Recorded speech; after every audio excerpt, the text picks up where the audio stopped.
断层有关系的话，很容易产生余震。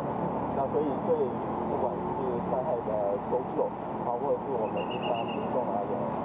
不断的有余震，心理总是十分恐慌。所以我们对于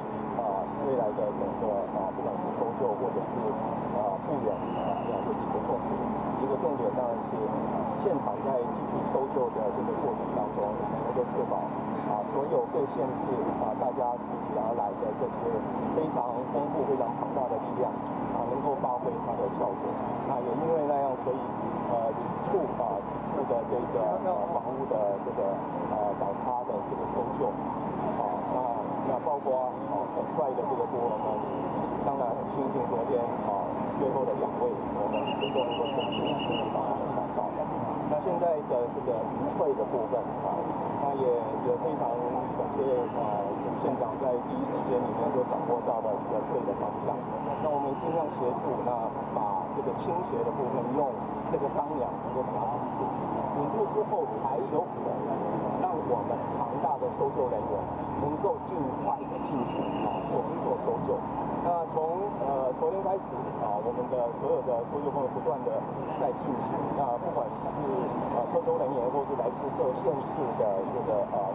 搜救人员，加上我们花莲本身的搜救人员，大家群策群力那希望能够尽快的把生命找回来。那现在在钢梁稳住之后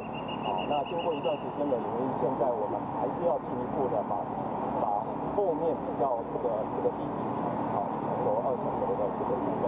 要能够继续的去处理。那我们关心的重点就是说有余震，那所以搜救人员的安全也是很重要那等一下我会再进一步的去确保去看清楚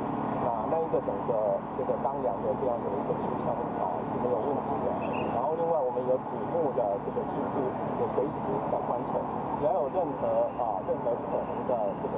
状况，我们还是要搜救人员的安全还是非常的重要。那另外一件事情，我刚才也特别跟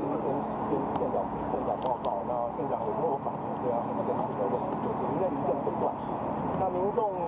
也会担心，那我现在所住的房子是不是还是安全？那是不是适合回去居住？那这些都是现实上我们民众非常关心的事情。所以我今天除了带了消防署的组长以外，那另外就是民政局的组长一起来。那这是营建跟防护很重要的部分，那采取了几个重要的一个步骤。第一个就是